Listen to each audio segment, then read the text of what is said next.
Salut à toi qui regarde cette vidéo. Alors si tu n'es pas déjà abonné, abonne-toi pour recevoir d'autres vidéos ou n'hésite pas à la partager autour de toi pour aider le maximum de monde à être heureux et fier de sa vie. Tout cela sans se prendre au sérieux et en éprouvant du plaisir. Aujourd'hui, je te partage les 3 erreurs à ne pas commettre si tu veux parvenir à la vie que tu désires. Alors reste bien jusqu'à la fin de la vidéo. C'est parti!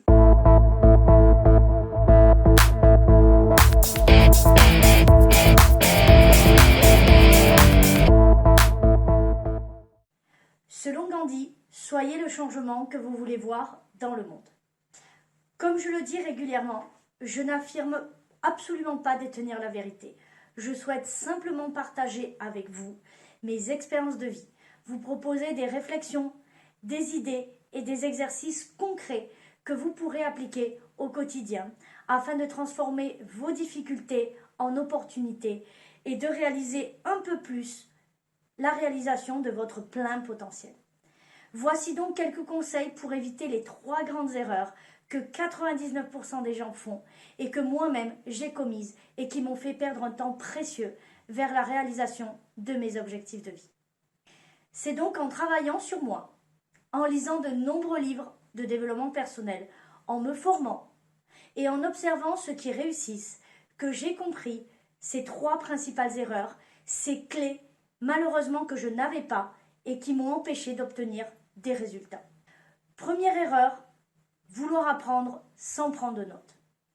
Lire, étudier, apprendre vous démarque de la masse, bravo pour cela.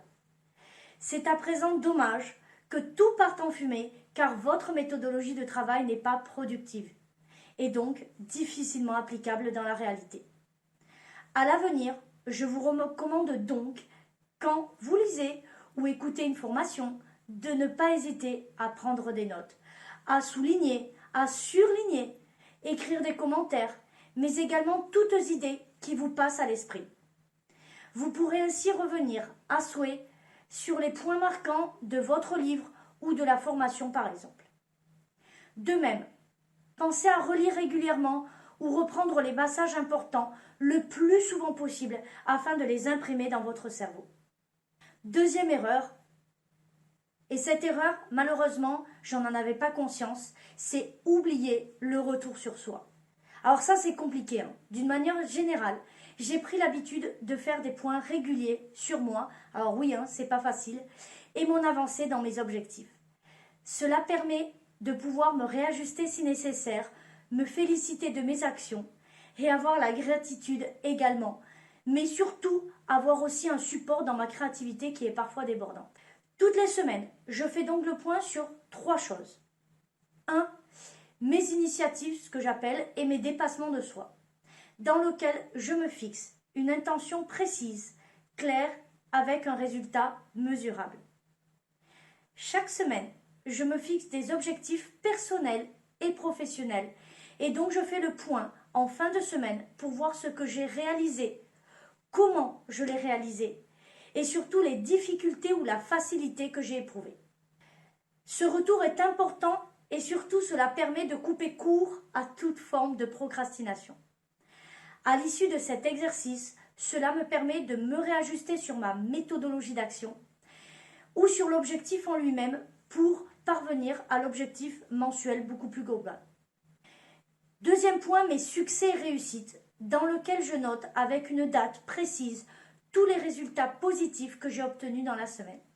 Ici, je ne parle pas de facilité à faire les choses, mais bel et bien la concrétisation d'un point souhaité dans la semaine, ou parfois même une réussite plus spontanée. Je note donc bel et bien l'action et non la manière comme cité précédemment. Ma dernière chose, c'est ma boîte à idées. J'ai un petit carnet dans lequel je note mes idées. Je les répartis en personnel et en professionnel et je note également les actions intéressantes à entreprendre pour améliorer mon quotidien. Je les organiserai plus tard en termes de faisabilité. Ce carnet est un carnet où je ne pose aucune limite. Je laisse libre cours à mon imagination. Cela va de notes pour écrire un article ou pour une prochaine vidéo, voire même un événement qu'on veut faire avec Manu, ou tout simplement un prochain type d'investissement. Mais également à titre plus personnel, par exemple, ne jamais oublier de prendre du temps sur moi. Je me note également de remercier les gens bienveillants qui m'entourent et qui contribuent à mon bonheur, mais également m'éloigner de personnes toxiques que j'aurais identifiées dans mon entourage. Cela peut paraître bête de noter ce genre de choses, mais au quotidien, sachez que lorsqu'on a la tête dans le guidon, on a parfois tendance à oublier très vite ce genre d'action. La dernière erreur, et donc la troisième, vouloir tout de suite. Alors moi, je manque de patience, et cette troisième erreur que font la plupart de gens, c'est de vouloir griller les étapes, et j'étais la première à vouloir le faire. Organisez-vous pour progresser. La patience est le maître mot, commencez à votre rythme, en avançant étape par étape. Vous êtes unique et vous comparer aux autres ne servira à rien. Parvenir à votre épanouissement, aussi bien sur le plan personnel que professionnel, n'est pas un sprint, mais bel et bien une course d'endurance.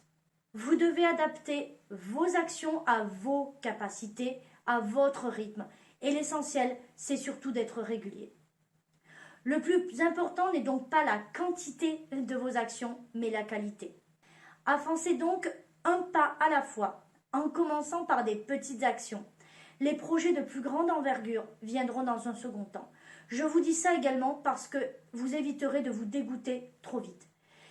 Cette vidéo est à présent terminée. J'espère qu'elle vous a aidé et qu'elle va vous aider à ne pas commettre les mêmes erreurs que j'ai moi-même commises avant de parvenir à une vie aujourd'hui qui m'inspire et me motive chaque jour. Changez donc vos vieilles habitudes et vous verrez que vous serez étonné des résultats. Je vous dis à bientôt, partagez cette vidéo en masse et surtout, pensez à vous révéler. Ciao!